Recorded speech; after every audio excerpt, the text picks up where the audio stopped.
हरिया एक छोटे गांव का लकड़हारा था। वह जंगल में पेड़ काटता और लकड़ियां बेचकर अपने परिवार का पेट भरता था। उसके पास एक पुरानी लोहे की कुल्हाड़ी थी जो उसके लिए बहुत कीमती थी।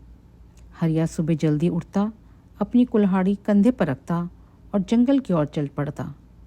वह मेहनती था और कभी किसी से कुछ नहीं मांगता था।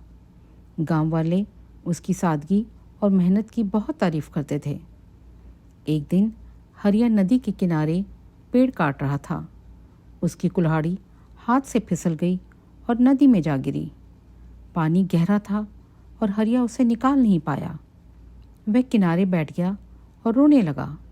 उसने कहा, हाय, अब मैं क्या करूँगा? यह मेरी एकमात्र कुल्हाड़ी थी।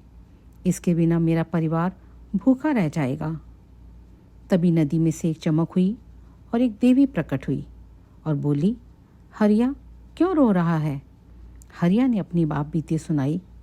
देवी ने पानी में हाथ डाला और एक सोने की कुल्हाड़ी निकाली। उसने पूछा, क्या ये तेरी है?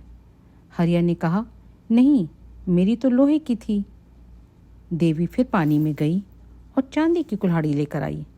उसने पूछा, क्या ये कुल्हाड़ी तुम्हारी है? हरिया ने फिर मना किया, नहीं, मेरी तो साधारण लोहे की थी। देवी मुस्कुराई और तीसरी बार पानी में गई। इस बार हरिया की लोहे की कुल्हाड़ी लेकर आई।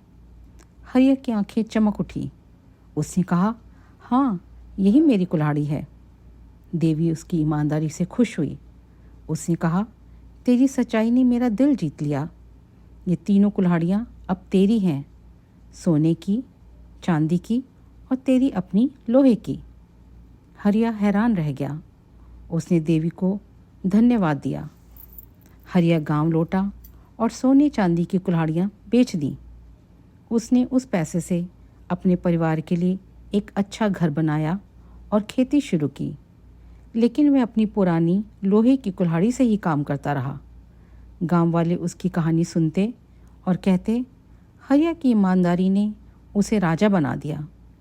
सालों बाद भी हरिया अपने बच्चों को यही सिखाता, सच बोलो, मेहनत करो, इनाम अपने आप मिलेगा।